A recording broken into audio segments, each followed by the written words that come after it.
이렇게 피곤한 가운데 재미없는 미술 수업에 참여해 주신 여러분께 진심으로 감사를 드리며 오늘 역시 재미없을지도 모르는 수업을 줄기차게 진행할 것을 여러분께 약속드립니다.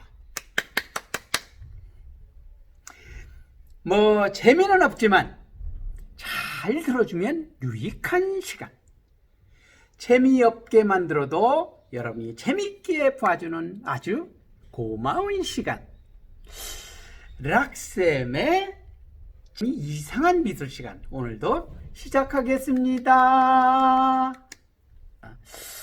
자, 지난 시간에 이제 세계 혼합에 대해서 공부를 했는데 너무 어려웠죠. 솔직히 어려운 거야. 고등학생들도 이 내용을 들으면 솔직히 관심도 없고 어렵겠지. 그래도 여러분들이 아주 성실하게 댓글을 정말 잘 다른 친구 고맙습니다. 진짜 고마워요. 이 친구들은 내가 잘 모아둘 거야. 그리고 나중에 여러분들을 볼 때 그 친구들에게 내가 할 수 있는 복을 주겠어요. 고마워요. 고마워요. 오늘은 색과 관련된 마지막 편으로 지난 시간에 비해서는 훨씬 더 가볍고 좀 쉽고 실생활에 훨씬 더 도움되는 내용을 위주로 공부를 하겠습니다. 깜빡 까먹고 여러분에게 지난주에 이야기를 못한 또 중요한 내용이 있는데 여러분들 중에 댓글로 누가 그렇게 썼어요. 그러면 빨강, 노랑, 파랑색 물감만 있으면 세상 모든 색을 다 만들 수 있겠군요 라고 댓글을 달았는데, 이것은 어떤 부분은 맞고 어떤 부분은 좀 틀려요. 왜 그러느냐 하면 이제 실제에서는 좀 문제가 생겨요. 이론상으로는 맞아. 근데 실제에서는 이야기가 좀 달라져요. 어떻게 달라지냐, 우리가 물감의 혼합을 감산 혼합이라고 했지요. 섞으면 섞을수록 점점 색이 탁해지고 어두워진다고 했어요. 그게 문제야. 예를 들어서 내가 빨간색과 노란색이 있어요. 내가 예를 들어 다홍색을 만들고 싶은데 빨간색과 노란색이 있어요. 요 두 가지 가지고 다홍색을 얼마든지 만들 수가 있지. 근데 이게 빨간색, 노란색은 1차 색이에요. 이걸 섞으면 2차 색인 주황색이 나와요. 그럼 주황색과 빨간색을 다시 섞으면 3차 색인 다홍색이 나온다고 가르쳤는데, 문제는 이렇게 1차 색에서 2차 색, 2차 색에서 3차 색으로 갈수록 점점 섞으면 섞을수록 칙칙해지고 어두워진다는 게 그게 문제야. 선명한 다홍색은 절대 만들어지지 않아요. 또 물감을 섞는 것도 비율이 문제야. 꼭 노란색과 그 빨간색을 1대1로 섞느냐, 그것도 아니고, 또는 주황색과 빨간색을 1대1로 섞느냐, 그럼 그게 만드냐, 꼭 그것도 아니야. 그러니까 이건 많이 해봐야 돼. 사실 그 색상환에 나오는 것은 그냥 이론적인 부분이고, 실제에서 만든다면 굉장히 경험이 많고 그 경험을 바탕으로 만들어져야 되는 색이기 때문에 색을 만든다는 것은 굉장히 어려운 문제예요. 그래서 선생님이 권하는 좋은 팁은 색 섞지 마. 그냥 많이 들어있는, 색상이 굉장히 많이 들어있는 색을 사. 그래가지고 그걸 쓰는 게 제일 좋아요. 단 비싸. 문제는 그래도 기본적인 거는 그걸 바탕으로 여러분들이 색을 섞는다는 걸 알아야 돼요. 그리고 급할 때는 채도가 좀 떨어지면 어때? 그렇게 해서 쓸 수 있는 거지요. 어쨌건 거기에 색상환에 있는 색에 검은색이나 흰색을 섞으면 좀 더 밝은 색이 만들어지거나 어두운 색이 만들어지겠죠, 당연히. 근데 흰색과 검정색을 섞는 순간 채도는 포기를 해야 돼. 채도는 확 떨어져. 그래서 수채화 물감의 팔레트에는 보통 흰색과 검은색을 잘 짜놓고 쓰질 않아요. 그걸 섞지 말라는 뜻이거든. 섞는 순간에 채도가 확 떨어지기 때문에. 그래서 우리가 어쨌든 지난 시간에 배운 20색상화는 색을 이해하는데 종합 선물 세트 같이 아주 굉장히 훌륭한 거예요. 그런데 이 색에도 또 중요한 이야기가 하나 있습니다. 바로 보색이라는 거예요. 보색. 혹시 여러분들 들어봤는지 모르겠어요. 안 들어본 친구들이 대부분 많을 거예요. 보색. 보색이란 말은 그 보자는 보충해 주다, 뭐 도와주다, 뭐 그런 데 쓰여요. 보충의 보자야. 그게 무슨 말이냐 하면 우리 눈은 한 가지 색을 계속 보면 눈이 피로해져. 눈이 피로해져서 우리 눈에서는 그 필요한 것을 방지하기 위해 스스로 우리 망막 안에서 어떤 색을 만들어내요. 천천히 만들어내요. 눈이 정말 그 색 때문에 아직 필요할 것 같으면 더 세게 그 어떤 색깔을 만들어내. 그래서 색을 중화시키는 거예요. 여러분들이 이제 이런 경험을 대부분 한 번씩은 해봤을 거예요. 뭐냐면 날씨가 아주 맑은 날 교실에서 뭐 수업을 하는데 햇빛이 쫙 들어와 책상에. 그래서 그 위에 뭔가 딱 어떤 색깔 뭐 올려놨어. 노란색이나 무슨 색을 이렇게 올려놓고 무심코 이렇게 보고 있는데 선생님이 야 길동아 너 뭐해 앞에 안 봐? 라고 해서 이렇게 내 앞에 이렇게 보면 갑자기 눈앞에서 이상한 색이 어울대다가 없어지는 그런 현상을 봤을 거예요. 꼭 교실에서가 아니라 어떤 다른 데서 그런 일은 많이 있으니까 내가 한 색을 뚫어지게 보다가 다른 데를 쳐다보면 다른 색깔이 이상한 것이 어려울 때다 없어져요. 그게 바로 보색이야. 우리 눈을 보호하기 위해서 다른 색을 막 보충해줘. 그래서 보색이라고 얘기를 하는 거예요. 그래서 그 색깔이 천천히 없어지는 그런 잔상 현상이 일어나는데 그것을 보색 잔상이라고 얘기를 해요. 보색 잔상. 근데 그 보색이 참 신기하지. 왜냐하면 먼셀 색상환, 20색상환 얘기했죠. 거기에서 꼭 반대되어 있는 색깔이 만들어진다는 거야. 신기하지. 내가 빨간색을 계속 보다가 이렇게 다른 데 보면 청록 색깔 비슷한 색깔이 나오고 노란색을 보다가 쭉 보면 남색이라든지 그쪽 파란색 계열이 나타나고 이 녹색 계열은 눈이 잘 안 피곤해져. 뭐 보라색 계열이라든 그런 걸 어쨌건 색깔이 강한 색깔들 그런 거를 보면 우리 눈은 보호하기 위해서 이렇게 반대색을 만들어낸다. 그것을 보색 잔상이다. 그래서 다른 말로 그 보색을 반대색이다 라고 얘기를 해요. 그 반대에 있는 색깔이에요. 색상원에서 반대에 있는 색깔. 그래서 보색은 보충해준다 그런 뜻이지만 반대에 있다고 해서 반대색이라고도 이야기를 합니다. 근데 이 보색은 굉장히 신기한 게 빛은 가산혼합이라고 그랬죠. 그 보색 관계를 섞으면 그냥 투명색에 가까워지는 색깔이 나와. 근데 물감의 색인 안료에 있어서는 섞으면 어떻게 될까? 반대로 완전히 칙칙한 색이 나와요. 칙칙한 색. 그렇기 때문에 절대 여러분들이 물감을 섞을 때 보색 관계에 있는 색을 섞으면 안 돼. 그러면 완전히 색깔은 망하는 거야. 그냥 꾸정물 색깔이 나와. 아주 어둡고 칙칙한 그런 무채색이 만들어집니다. 그래서 색을 섞는다는 거 여러분들 이걸 보색 관계를 잘 알고 색을 쓰셔야 될 것 같아요. 또 보색은 색상끼리의 거리가 색상 안에서 보여요. 가장 멀은 색깔들이야.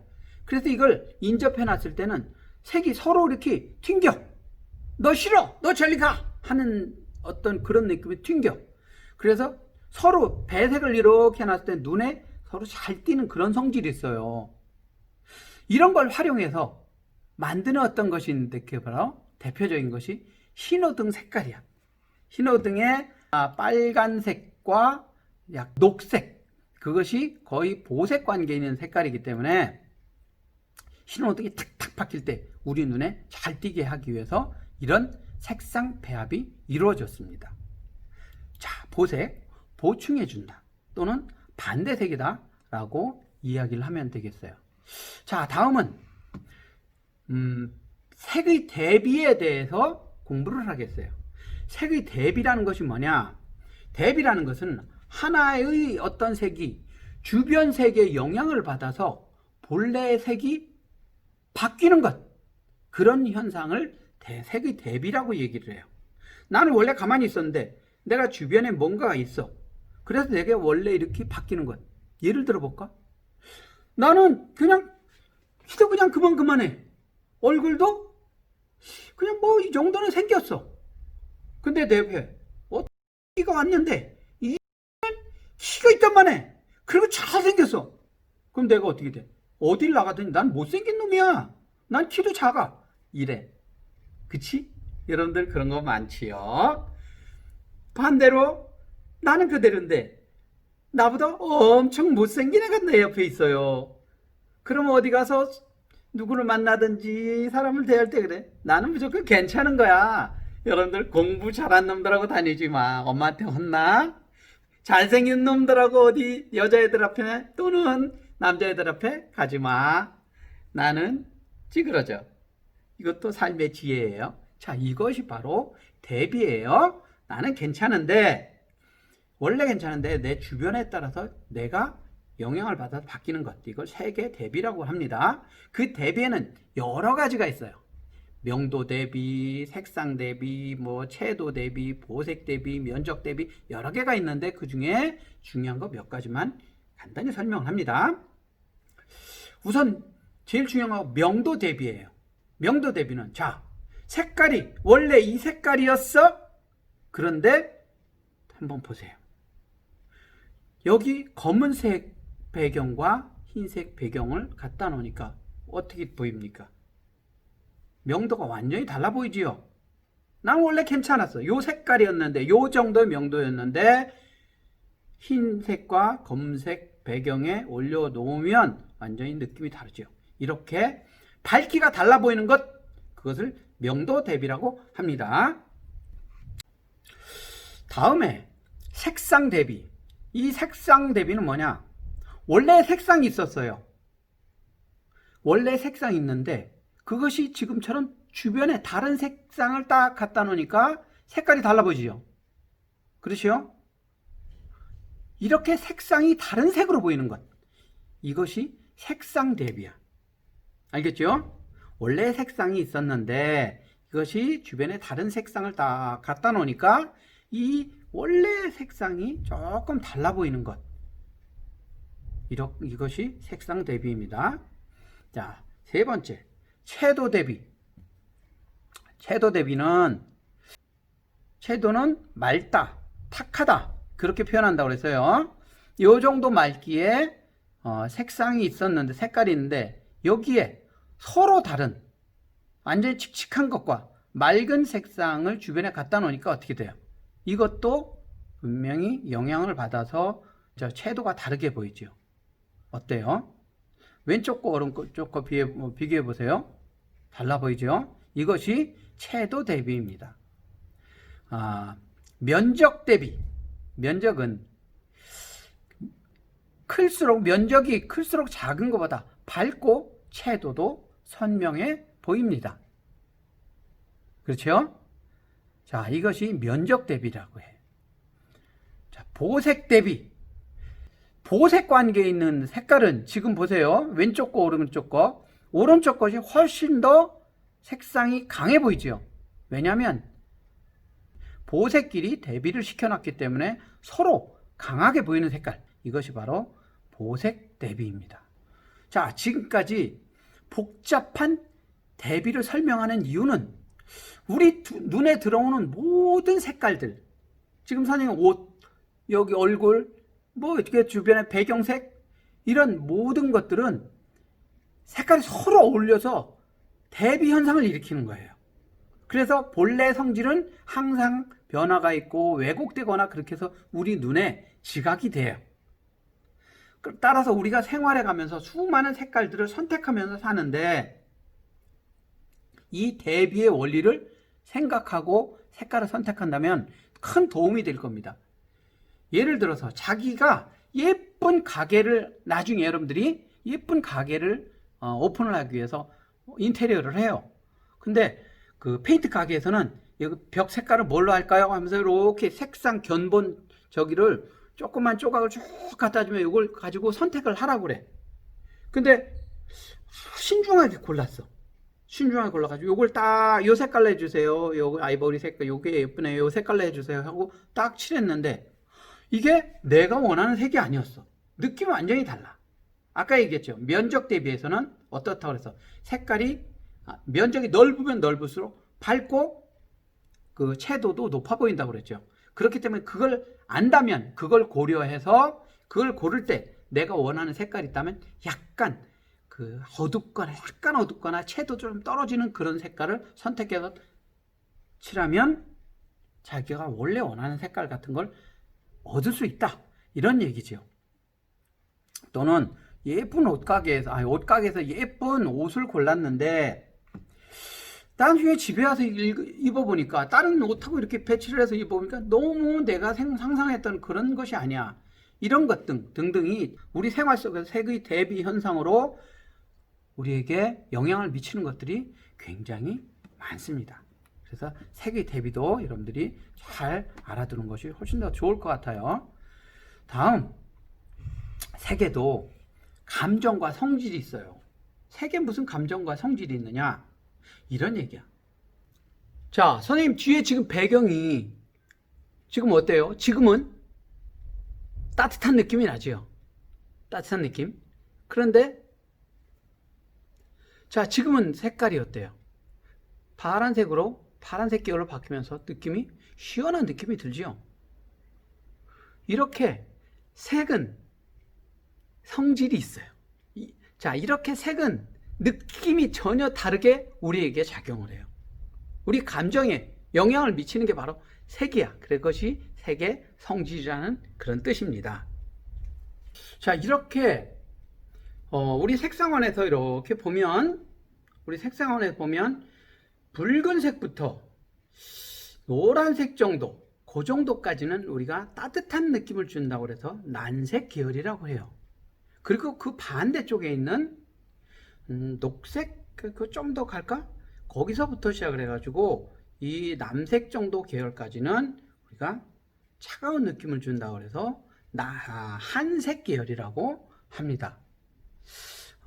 난색 계열은 따뜻한 느낌뿐만 아니라 이렇게 앞으로 튀어나오려는 그런 느낌을 줘. 한번 색깔을 보세요. 자, 지금 제시해주는 그림을 보면 왼쪽 그림과 오른쪽 그림이 똑같은 형태인데도 이 따뜻한 색 계열은 앞으로 좀 튀어나오려고 하는 그런 느낌이고 이 차가운 색 계열은 뒤로 빠지는 후퇴색 같은 후퇴하는 그런 느낌을 줘서 우리는 후퇴색이라고 그래요. 그래서 난색은 진출색, 한색은 후퇴색이라고도 쓰기도 합니다. 그래서 우리가 정물화 같은 거를 배우는 그런 사람들은 앞쪽에다가 일부러 붉은색이나 노란색 같은 그런 정물들을 배치하고 바나나, 무슨 사과, 장미꽃 같은 거 그런 것들을 배치를 하고 뒤쪽으로는 파란색, 게토레이 음료수병 큰 거, 수박 같은 거 또는 푸른 빛이 이렇게 나는 도자기 이런 것들을 뒤쪽으로 배치해서 원근감과 공간감 이런 것들을 주기도 하지요. 또 각 색에도 우리가 공통적으로 느끼는 색의 성질이 있습니다. 물론 사람마다 개인차가 있겠지만 빨강색과 파랑색은 어떤 것이 시원한 느낌을 줄까요? 당연히 파랑색이겠지요. 그래서 대부분 음료수라든지 시원함을 강조하고 싶은 그런 제품에는 파란색을 고려해서 디자인을 해요. 이런 색깔에 대한 감정은 우리 인류가 그대로부터 자연 속에서나 생활 속에서 경험한 색의 체험으로 우리가 느끼게 되는 것입니다. 자, 그러면 이제 지금부터는 각 색이 어떤 느낌을 주는가에 대해서 우리 같이 이야기 한번 해보도록 해요. 빨간색은 우리가 빨간색에서 느끼는 이미지는 감정은 어떤 거냐? 뜨겁다. 또 정열적이다. 피 또는 혁명, 위험 이런 느낌을 보통 준다고도 얘기를 하는데 이건 왜 그럴까? 왜 뜨겁다고 느낄까? 빨간색은 우리는 태양을 빨간색이라고 표현을 하는데 실제 태양이 빨간색일까요? 태양은 색깔을 볼 수가 없어요. 또 본다 하더라도 거기는 색깔이 없어. 그냥 밝음만 있는 거야. 근데 왜 우리는 태양을 보통 그릴 때, 애기들 그릴 때 다 빨간색을 그릴까? 햇빛이 나가면 뜨겁기 때문에 그래. 햇빛이 나가면 뜨거워. 그럼 그 뜨거움은 어디서 오느냐? 우리가 옛날부터 자연 속에서 인류가 모닥불을 피우고 살 때, 집에서 아궁이에 불을 뗄 때, 아니면 밤에 어떤 집에 불이 확 났어. 그럼 거기서 제일 많이 보이는 색이 뭐예요? 빨간색이야. 빨간색은 뜨거워. 그러니까 태양도 우리는 뜨겁다고 생각을 하는 거고, 그래서 자연스럽게 우리가 빨간색은 뜨겁다는 느낌을 가지. 그리고 막 정열적으로 일을 때 얼굴 빨개져. 그러니까 정열적인 느낌을 받는 거야. 그리고 무슨 막 혁명 같은 걸 일으킬 때 막 앞으로 막 그럴 때 사람이 많이 죽거나 다쳐. 그 사람들의 죽거나 다칠 때 피가 나잖아. 그때 뜨거운 그 열정, 그것을 의미하는 뜻으로 빨간색에는 우리는 그런 여러 가지 의미가 많이 담아요. 우리 주변에서 굉장히 빨간색 쓰는 걸 많지. 옛날에 우리가 월드컵에 4강 갔을 때 붉은 악마, 일부러 빨간색, 강하고 전투적인 그런 느낌을 주기 위해서 붉은색을 많이 쓰기도 해요. 중국 같은 데서는 깃발에 오성홍기라고 해서 붉은색 배경에 이렇게 별이 들어가기도 하죠. 굉장히 강한 느낌이야. 인류가 겪게 되는 역사의 경험들이 그 빨간색에 대한 이미지를 공통적으로 그렇게 만들게 됐어요. 물론 모든 사람들이 100%다 그렇다는 건 아니야. 하지만 일반적으로 그렇다는 얘기죠. 다음, 정육점에서도 우리는 빨간색 등을 이렇게 켜놓지요. 왜냐? 고기를 막 잡았을 때 그 선홍색, 붉은색 고기, 그 신선한 느낌을 주기 때문에 정육점에서는 그걸 강조하기 위해서 붉은색 등을 이렇게 켜놓는 거야. 거기다 파란색 등을 켜놓으면 어떻겠어? 그건 좀 곤란하겠죠. 자, 다음 파란색 계열은 어떨까? 파란색은 우리가 차갑다, 안정적이다, 냉정하다, 또는 깨끗한 청결, 그런 느낌을 주기 때문에 우리는 병원이나 또는 세정제, 유리 같은 거 닦는 세정제, 또는 수영장 같은 데서 그걸 쓰게 되지요. 우리는 왜 파란색을 차가운 느낌을 갖는 것으로 인식을 할까? 물이잖아. 우리 물을 볼 때 전부 다 파란색이야. 물에 뛰어들어갔을 때 어때? 바다를 보든지, 물론 바다도 서해바다하고 동해바다는 다 다르지만 깨끗한 물을 멀리서 보면 파란색 계열이 나. 그렇기 때문에 우리는 파란색에는 기본적으로 우리 물에서 보는 호수라든지 그런 데서 물에서 보는 느낌으로 우리는 파란색은 시원함. 그리고 물은 항상 깨끗해. 우리가 청소를 할 때 쓰잖아요. 깊은 물은 깨끗하고, 그렇기 때문에 우리는 세정제라든지 그런 데서는 파란 물감을 타가지고 일부러 훨씬 더 깨끗한 느낌을 주게 만드는 겁니다. 다음, 녹색. 이거는 어때? 우리 자연에 가면 다 녹색이잖아요. 요즘은 아주 그냥 창밖에 나무들이라든지 숲을 보면 시퍼렇게 녹색이야. 아주 푸른 녹색. 뭐 조금 닮은 표현이지만 녹색이 너무 진하다 보면 푸른 느낌도 드는 게 있잖아요. 어쨌건 녹색은 이렇게 신선함, 자연, 거기서 주는 어떤 편안함, 안식 같은 거, 그 신선함이기 때문에 우리는 그 색깔 어디서 많이 쓰느냐? 식품 코너에서 많이 쓰죠. 그 중에서 야채 코너에 그걸 많이 써요. 또는 동식물원 같은 데서 담벼락을 그렇게 많이 칠해놓고, 어린이집 같은 데서 또 녹색을 많이 쓰게 돼요. 또는 편안함을 주는 휴양시설, 어르신들 이렇게 모시고 있는 요양원이라든지 그런 데서는 일부러 녹색 같은 거 많이 배합을 해서 편안함을 주기도 해요. 눈이 녹색을 오래 봐도 눈이 피로하지 않아. 그래서 우리가 칠판에 아주 짙은 암록색으로 만들어 놓은 이유가 칠판을 오래 봐도 눈이 피로하지 않아. 만약에 칠판을 노란색, 빨간색으로 해놔봐. 우리는 전부 다 몇 분 안 돼서 눈이 빙빙 돌아갈 거야. 머리가 아프겠지. 그래서 색을 그렇게 이용을 합니다. 주황색은 고소함, 또 원기, 풍요, 이러한 느낌을 줘. 왜일까? 세상 모든 탄수화물로 이루어진 음식은 빵, 뭐 국수 같은 거 또는 뭐 여러 가지가 많겠지. 또 쌀밥 같은 것도 마찬가지. 이걸 구우면 어떻게 되겠어? 또는 고기 같은 것도 돼지고기나 뭐 쇠고기 같은 걸 빨간색이라도 구우면 어떻게 돼? 전부 다 누렇게 되지. 주황색 빛에 가까워요. 이것이 풍요로움의 상징이야. 고소한 느낌이 들어. 그래서 우리 주황색은 보통 먹는 식품 코너 같은데 주황색을 많이 써요. 패스트푸드점 같은데 식욕을 돋고 이렇게 냄새뿐만 아니라 시각을 통해서 우리의 감정을 이렇게 바꿔주는 역할을 색이 많이 합니다. 보라색은 그럼 어떤 느낌이 들까? 보라색은 우리가 자연 상태에서 그렇게 많이 볼 수가 없어. 우리가 가지 정도에서 아주 짙은 그것도 짙은 보라색을 저기지. 실제 보라색 보석에 그게 뭐야? 그 사파이어, 뭐 에메랄드인가? 어쨌든 무슨 그 저기에서 보석에서 아주 그 보라색을 볼 수가 있지.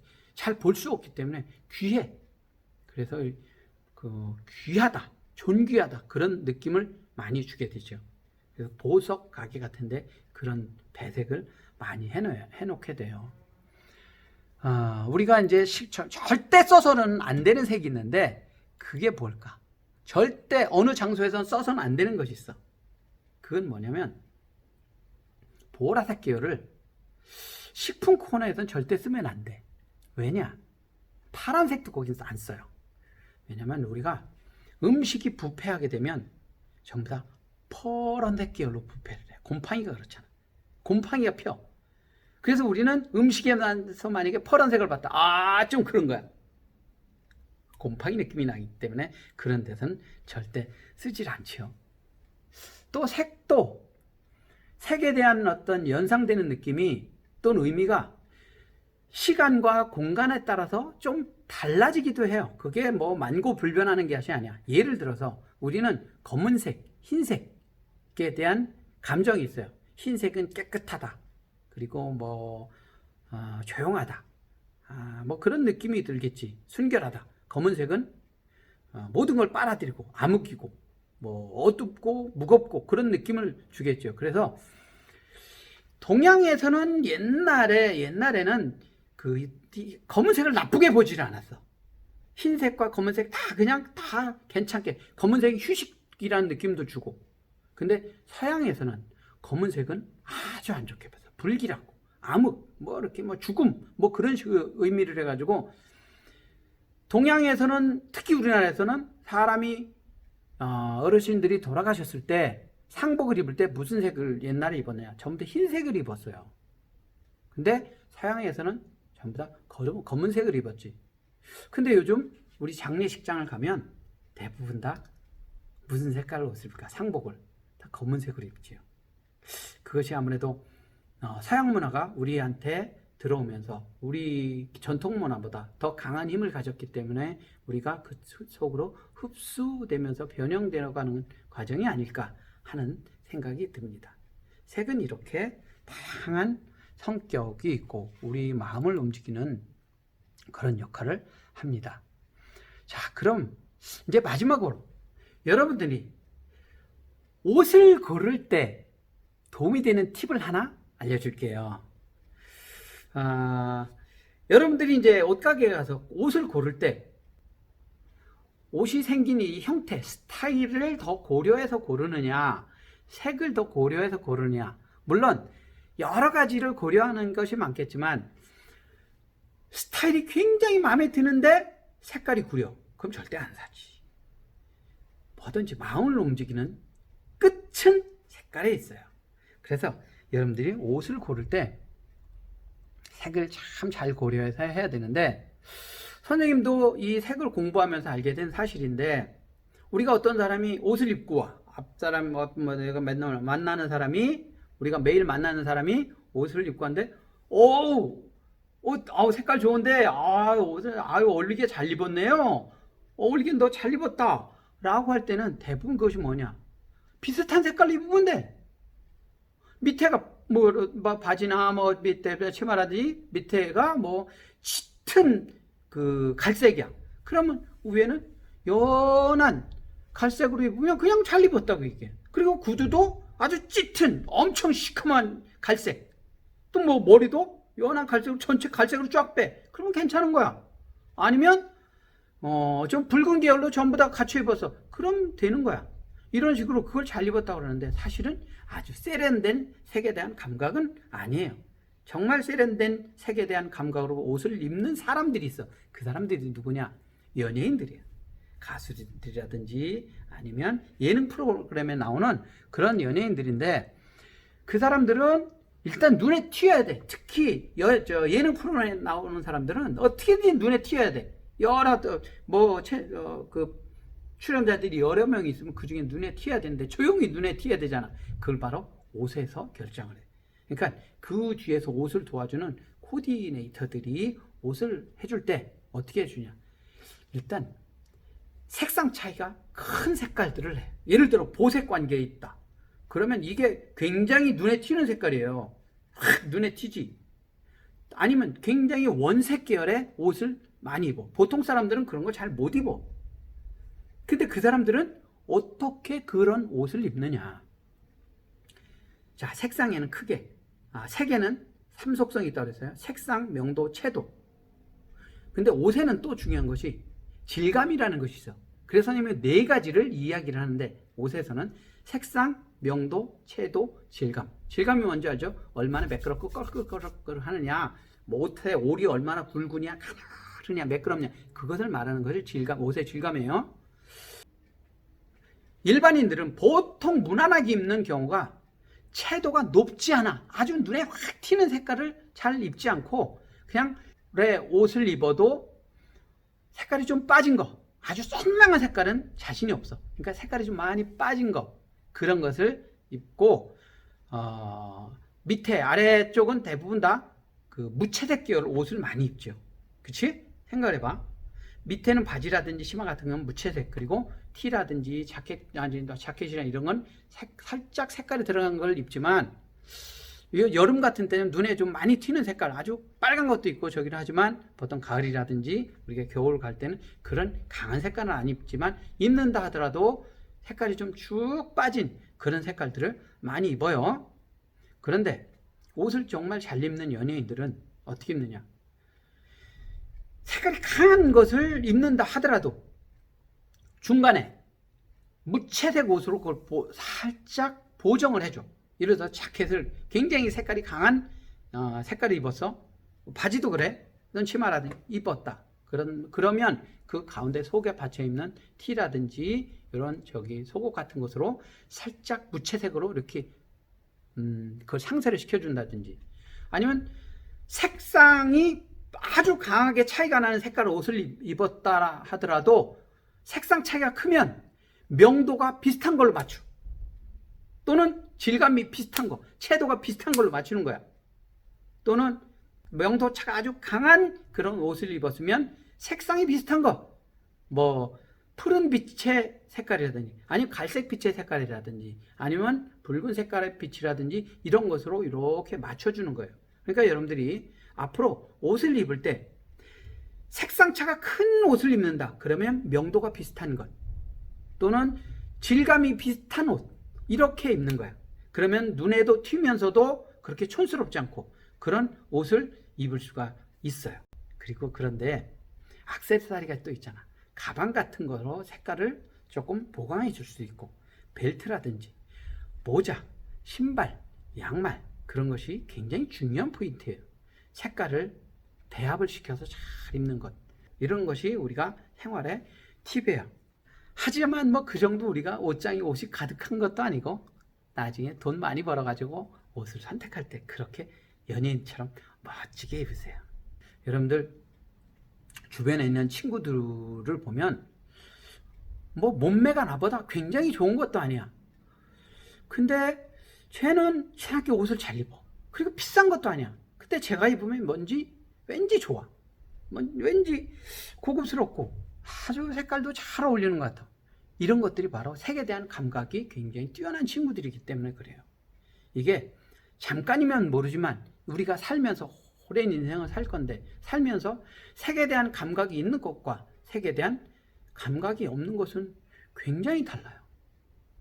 선생님도 오랫동안 학생들을 대하면서 특히 여학생들 화장한 거, 옛날엔 이런 꼴 보기 싫었어.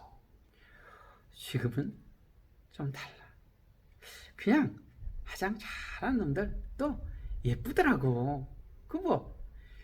하지만 진짜 잘해야 돼. 화장도 하려면, 기왕 할 거면 정말 잘 배워서 잘 하고, 그래서 자기를 이렇게 돋보이는데 그걸 활용했으면 좋겠어요. 이렇게 색은 자신의 개성을 나타내고 품격 있게 해주고, 또 주변도 예쁘게 꾸미고, 사람들의 정서에도 영향을 주어서 아름다운 사람 관계도 만들고, 사회를 풍요롭게 해주는 아주 큰 역할을 하는 것이 색입니다. 인류 역사의 발전은 색의 발전과 이 보폭을 같이 했다고 해도 과언이 아니에요. 작게는 우리 여러분들 필통 속에 있는 학용품부터 시작해서, 크게는 우리 아파트, 거리, 공원, 아니면 우리 도시 전체가 색의 디자인이라고 할 수가 있어요. 문화가 뛰어난 사회나 국가는 당연히 색이 참 다양하고 잘 다루고 어울리게 써요. 우리도 이제 색을 참 잘 쓰는 국가 중에 하나야. 선진국, 고급스러워요. 여러분들 모두도 색에 대한 공부를 열심히 해서 자기 자신을 아름답게 가꾸고, 그렇게 한 사람 한 사람이 스스로가 디자이너가 되시길 바랍니다. 자, 다음 이 시간에는 집에서 쉽게 따라할 수 있는 만들기를 한번 해보려고 그래요. 색종이 접기를 해보려고 하니까 밖에 나가서 문구점에서 색종이 한 묶음씩만 사서 준비해 두면 좋을 것 같아요. 알겠죠? 그 어려운 일 아니니까 다음 시간에 수업을 선생님 듣기 전에 색종이를 한 묶음 사서 꼭 가져오기 바랍니다. 자, 지금까지 세 꼭지에 나눠서 색에 관한 이야기를 다뤘. 지루한 것일 텐데도 여러분들 참 잘 들어줘서 굉장히 고맙습니다. 분명히 복도 받고 아름다운 인생을